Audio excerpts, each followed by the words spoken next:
The submersible slipped beneath the surface at 6:42 that morning, and for the first 10 or 11 seconds, the image on the monitor hardly resembled water at all. It looked more like polished glass. The vehicle's aluminum frame reflected perfectly below it.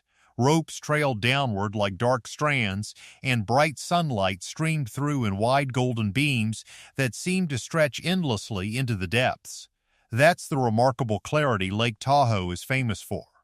On a still day, you can lean over the edge of a boat and watch a coin you've dropped shimmer and twirl for what feels like forever before it finally disappears from sight.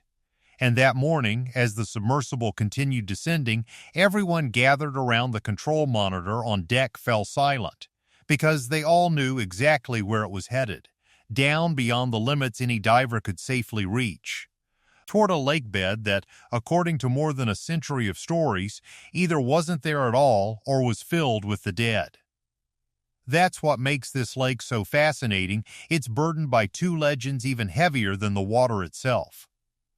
The first claims that Lake Tahoe has no bottom, that somewhere near its center the rocky floor simply gives way to a deep shaft connected to other lakes, other rivers, perhaps even the ocean, and that anything swallowed by those depths is gone forever. The second legend is far more unsettling. For decades, whispers have claimed that Tahoe's icy black depths serve as the perfect grave, that bodies sink into its freezing waters and never decompose, that victims of the old casino-era mob are still down there in their suits, hair neatly combed, faces undisturbed, standing upright in the darkness like a silent gallery of wax figures waiting to be found.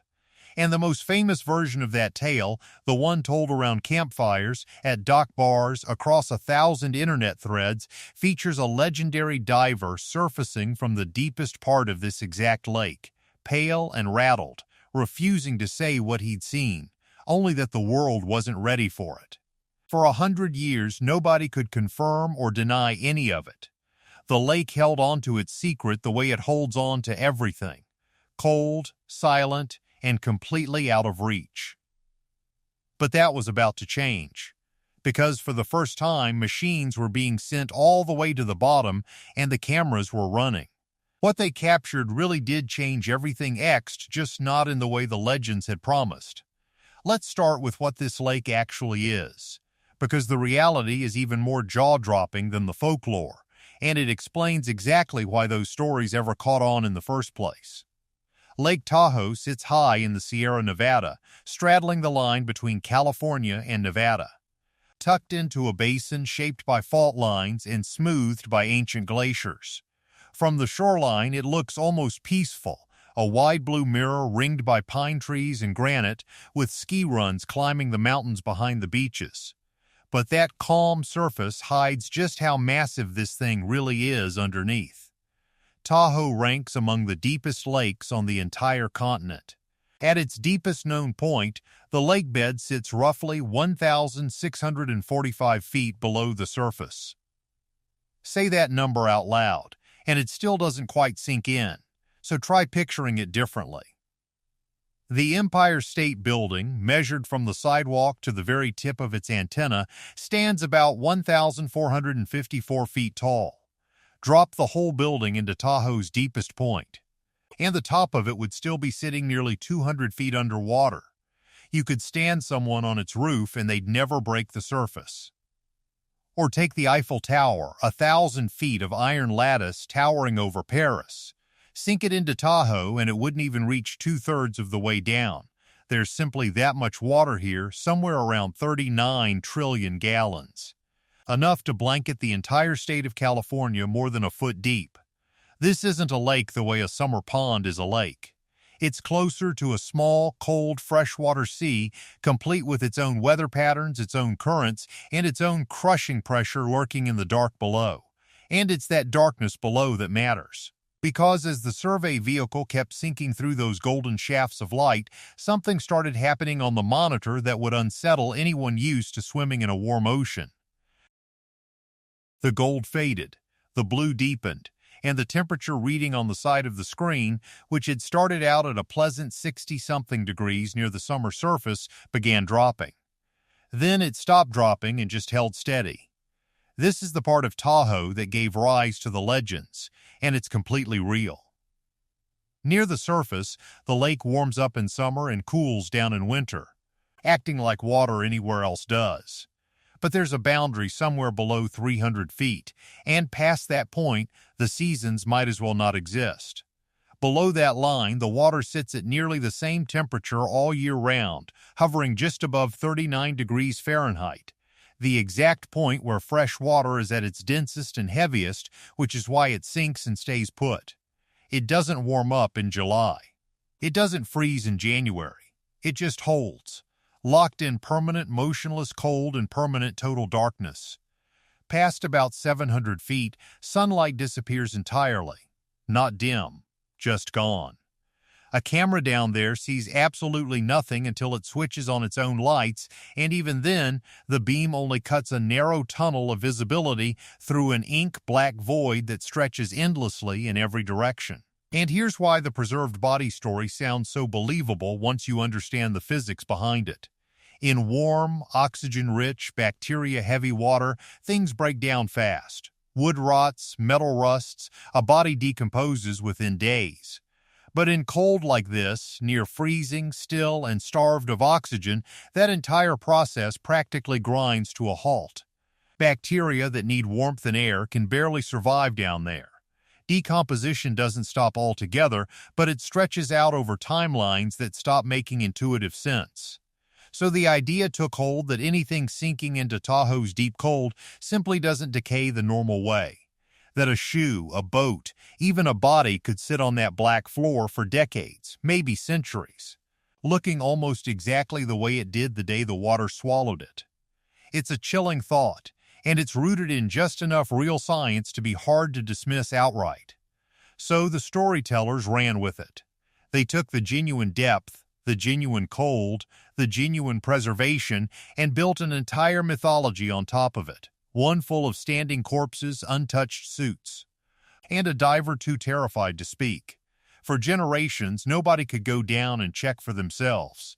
The sheer depth alone kept the place firmly in the realm of imagination rather than evidence. But imagination has a habit of hardening into something people swear is fact, and by the time survey vehicles finally made their descent, half the region genuinely believed there was a graveyard waiting down there in the dark. The most famous piece of that mythology comes attached to a name, one of the most respected names in the history of ocean exploration. And to understand why that particular story simply refuses to die, you have to understand just how much power a single sentence carries once it's placed in the mouth of the right man. The story goes that sometime in the 1970s, at the peak of his fame, the legendary French explorer and filmmaker Jacques Cousteau brought a submersible to Lake Tahoe. That he went down, alone or nearly alone, into that near-freezing dark, past depths that would kill any ordinary diver, all the way to a floor no human eye had ever seen. And that when he resurfaced, he wasn't the same man. He was pale. He was silent. Something had shaken the composure of a man who'd spent his entire career staring into the abyss without blinking. And when someone finally worked up the nerve to ask what he'd found down there, he supposedly delivered the line that's echoed through campfire circles and internet forums for half a century since. The world, he said to have answered, isn't ready for what's down there. It's a perfect line. Read it out loud and notice how it works. It tells you nothing, yet somehow implies everything. It doesn't describe a single object, and yet your mind immediately rushes to fill that silence with bodies, monsters, whatever your own imagination supplies. It turns an ordinary cold lake into a sealed vault of forbidden knowledge, guarded by a hero's reluctance to speak. If Cousteau, of all people, was too shaken to describe what he saw, then surely it had to be something beyond ordinary horror. That single sentence did more to cement Tahoe's dark reputation than any actual documented event ever could. It became the keystone, and everything else, the standing corpses, the intact suits, the mob victims, hung off of it. And here's where this story has to pause and get honest, because this is the turn that reframes everything that follows. That quote, the very one anchoring the entire legend, has no verifiable source. None.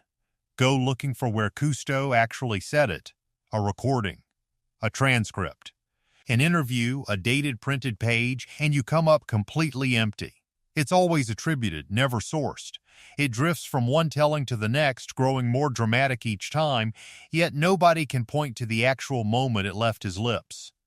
There's no confirmed record that Cousteau ever dove to the deepest part of Lake Tahoe at all. Members of his own family have spent decades quietly disputing the story, and it survives anyway. Because a great line doesn't need a source to spread, it only needs repeating.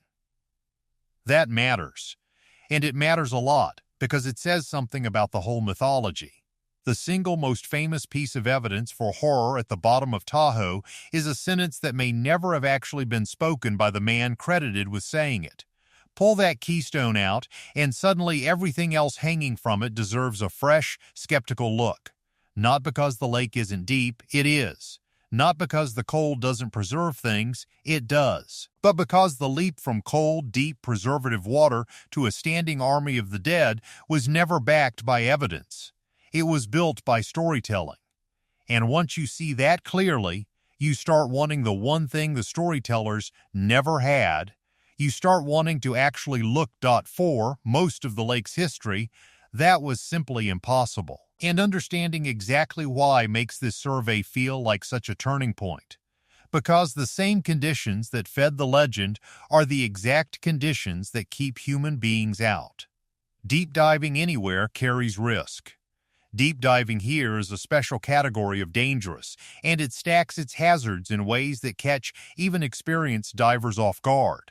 First, there's the sheer depth.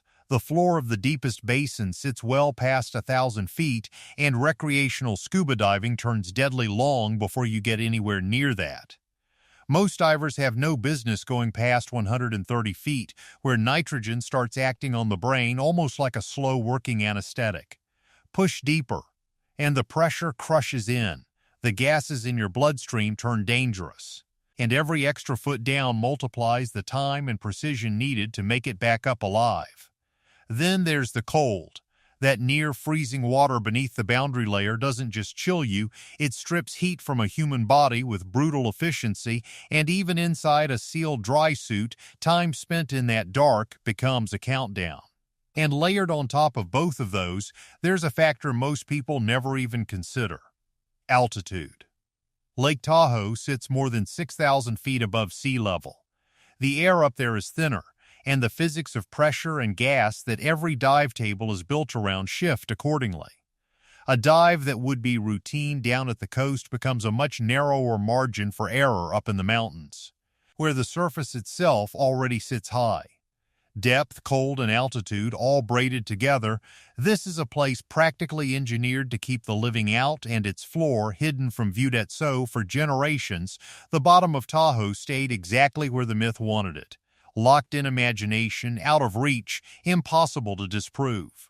You could believe whatever you wanted about it, because nobody could go down and prove you wrong. And that's precisely the gap machines were built to fill. If a human body can't survive the descent, you send down something that has no body to lose. You send sonar, pulses of sound fired into the dark, timed as they bounce back, each returning echo a single data point that, gathered by the millions, can be pieced together into a map of a shape no eye has ever seen in full.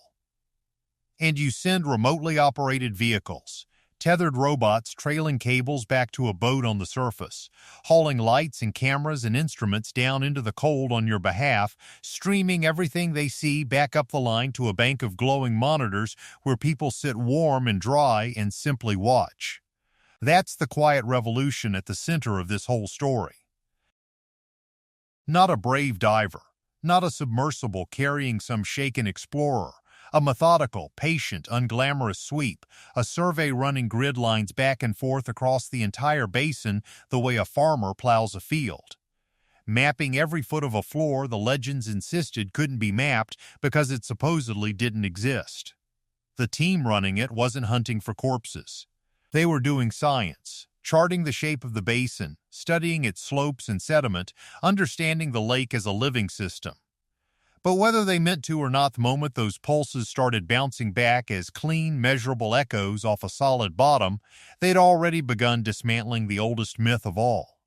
As the first vehicle slipped beneath that impossibly clear surface and began its descent, the monitors in the control room lit up with an image that started out, deceptively, as pure, shining blue, so clean it almost looked fake, the kind of clarity that's made Tahoe famous for as long as anyone's been writing about it. In the first 10, 20, 30 feet, the water on the monitors barely registered as water at all. It was glass. The ROV's own frame threw a shadow across the boulders below, and the operators could count individual pebbles, could watch wavering seams of light ripple across pale granite sand like a net thrown over the bottom of a swimming pool. Someone in the control room joked quietly that you could probably read a newspaper down there, and for those first 30 feet it was almost true. But clarity isn't the same thing as depth, and the two behave very differently the deeper you go. The vehicle kept sinking, its thrusters humming along the tether, and the monitors began shifting in a way that was slow enough to feel beautiful and fast enough to feel unsettling. The bright, sunlit blue thickened. The pebbles lost their sharp edges. Colors began dropping out of the picture one by one, the way they always do underwater. First, the reds and oranges bled away until the world was rendered only in greens and blues, and then even those began to dim. The depth readout in the corner of the screen kept climbing with a steady, mechanical patience nobody in the room could look away from. 100 feet. 200. The sunlight that had made the surface so dazzling was now just a memory somewhere far overhead. A faint pale ceiling shrinking with every meter of cable spooling out over the boat's side. By 300 feet, the ROV's own lights were doing all the work. The camera pushed a cone of white illumination into water that had turned the deep, ink-touched blue of dusk, and beyond that cone, there was nothing. Not exactly darkness, but a total absence of anything at all to see. This is the threshold the old stories were built around. This is where that refrigerator effect kicks in, where the temperature settles into that steady, unmoving cold that never shifts with the seasons, where the pressure has already crushed any margin for an unprotected human down to almost nothing. And it was right here, in this transitional gloom, that the survey recorded the first thing that genuinely stopped the room cold. Trees, not debris. Not some trick of the sediment. First on the sonar returns, then in the ROV's floodlights, stood the unmistakable shapes of trees, upright, rooted, their trunks rising off the lakebed as though the water around them were simply air.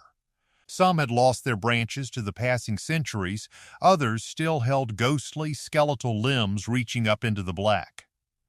They stood in the spacing and posture of a forest, anchored exactly where they'd once grown.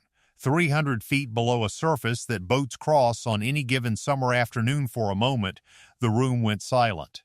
And it's easy to understand why. There's something deeply wrong feeling about a tree still standing at the bottom of a lake. A log rolling around in the shallows is one thing, the mind files that away without much trouble. But a tree that's still rooted, still vertical, still occupying the exact spot where it once reached for sunlight, that's an entire landscape submerged whole. That's a stretch of dry ground the water crept over and swallowed without knocking a single thing loose. And the cold, sterile, low-oxygen environment that the legends had wrapped around preserved corpses turned out to have done something far more verifiable. It had kept these trunks intact for a genuinely staggering length of time.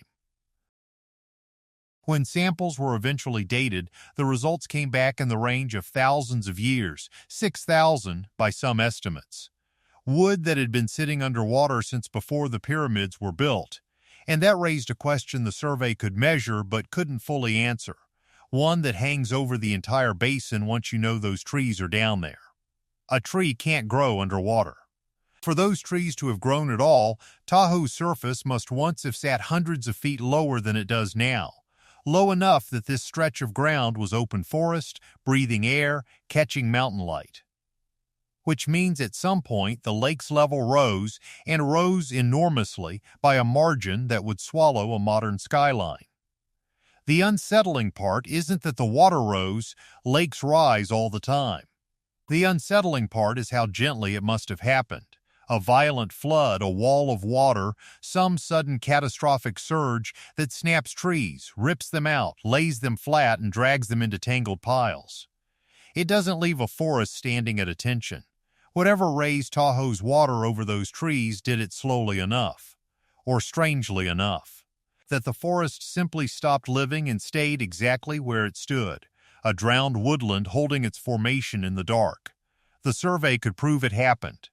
It couldn't say, with any real confidence, exactly how the monitors held that image for a while, the pale trunks, the reaching limbs, the undisturbed sand between them, and then the survey did what surveys do. It moved on. The thrusters hummed, the depth readout resumed its climb, and the drowned forest slid back out of frame and into the blackness it had been waiting in for 6,000 years. 400 feet. 500. The water was total night now, and the only sensory world left was the one the machine manufactured. The white cone of light, the green wash of the sonar display, the numbers, the faint steady tick of the tether feeding out. In that warm, dry, well-lit control room, it was easy to forget for whole stretches of time that everything on those screens existed in a place that would kill an unprotected person in about the time it takes to read this sentence. The ordinary comfort of the monitors sat right up against the extraordinary hostility of what they were showing. Somewhere past 600 feet, the sonar operators leaned in. They'd been running clean grid lines, watching the floor resolve tile by tile into the first true map anyone had ever made of this basin, when something in the returns shifted. The soft, even signature of sediment gave way to a scatter of harder echoes, small, distinct shapes clustered where the smooth data said there should only be silt. A cluster of hard returns on a sonar screen isn't a story yet. It could be rock. It could be a rock slide. It could be 100 perfectly mundane things a lakebed accumulates over 10,000 years. But it could also, given everything the old Tahoe legends had trained people to fear, be something else entirely. And for as long as it took to steer the vehicle in for a closer look. Nobody in that room wanted to say out loud what a cluster of shapes at 600 feet sitting on the floor of a lake famous for hiding its dead might turn out to be. So they held their breath and sent the lights down toward the cluster, watching the black water slowly surrender its edges, one gray shape at a time. And what those lights found. Once the RUV finally hung steady over the cluster in the current, wasn't a body. It wasn't 9 bodies arranged in some deliberate ring, and it wasn't a single man in a 1940s suit standing upright, eyes open, a pocket watch still ticking against his ribs. The white cone settled, the sediment glowed, and the hard returns resolved into shapes that were almost insulting in how ordinary they were. Bottles, cans, a tangle of what might once have been fishing gear fused now into a single knotted mass after decades of cold and pressure. A tire, the rusted, unreadable corner of something flat. Trash, 600 feet down, in one of the clearest, most protected lakes on the continent, the survey had aimed its lights at the darkest legend Tahoe had to offer and found garbage. You could hear it in the control room. That specific kind of silence that follows a held breath finally released. Not disappointment exactly. Something more complicated than that. Because the machine had just done the one thing the legends could never survive, it had looked, plainly and completely, at the exact place the story claimed held the dead. And it had found only the things the living had thrown away. This was the moment the whole thing turned. And it turned quietly, the way real revelations usually do. There was no leaked footage, no frantic call to the authorities, no cordoned off site, no cluster of human silhouettes some diver would whisper about for the rest of his life. There was a comprehensive sonar map, built line by patient line, and hours of RUV footage. And together, they said something 100 years of folklore had never wanted to hear. Tahoe isn't bottomless. It has a bottom, roughly 1,645 feet down, and that bottom is now mapped in more detail than most people's own neighborhoods.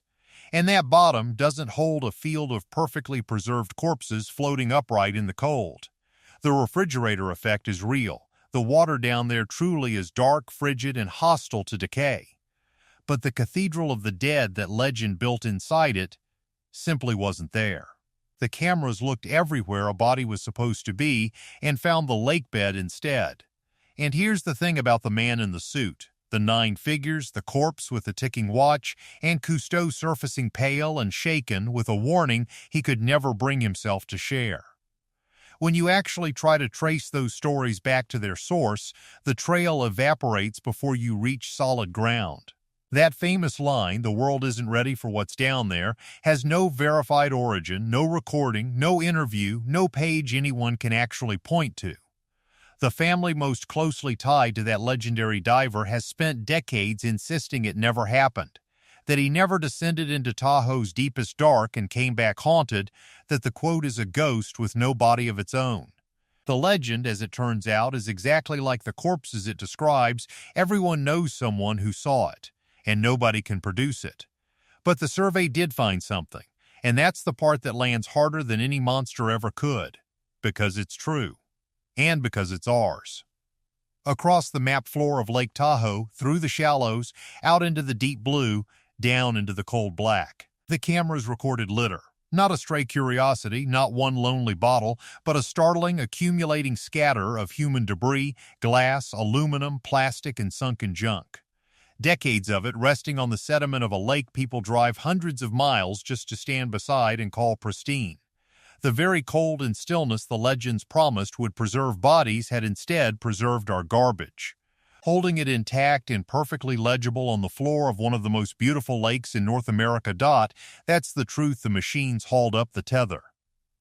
Tahoe isn't a vault for the dead. It's a vault for everything we didn't bother carrying back out. And in its own quiet way, that's more unsettling than any ghost story. A monster is something you can fear from a safe distance. A field of preserved corpses is a legend that asks nothing of you but a shiver. But a floor scattered with bottles and cans is a mirror, and it won't let you look away, because every single piece down there came from a hand just like yours, on a boat or a shoreline, on some ordinary summer day. The survey that was supposed to confirm Tahoe's darkest myths ended up confirming something plainer and far more demanding, that the lake has been quietly swallowing our carelessness for generations, holding on to every last piece of it. That finding didn't just vanish into a filing cabinet somewhere.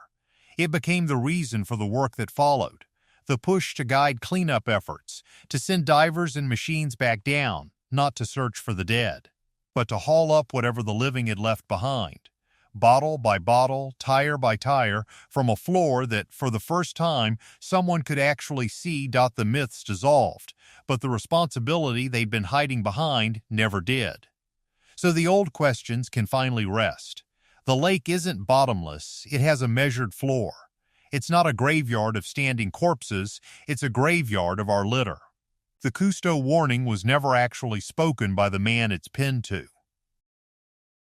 The drowned forest is real and genuinely strange, still standing at silent attention 6,000 years later, and the honest answer for how it got there is simply that we don't fully know yet, which is a far better mystery than a made-up one, because it's real, and someone reading or watching this might one day help figure it out. The Washoe held this basin sacred long before any of these later stories ever took hold, and their reverence for its water reads very differently now. Less like superstition, more like the oldest, clearest instruction anyone ever gave about this place, that it deserves to be cared for. The bottom of Lake Tahoe held no bodies and no monsters. It held the trees we never planted, a past we still can't fully explain, and the trash we did leave behind. The cameras went down expecting a legend and came back with a mirror instead. So I want to hear from you. Did you grow up believing Lake Tahoe had no bottom? Or that its cold, black depths were hiding the dead somewhere down there? And now that the floor's finally been mapped, and the truth turned out to be litter instead of legend, what do you honestly think we should do about the garbage this treasured lake has been swallowing for 100 years? Let me know in the comments.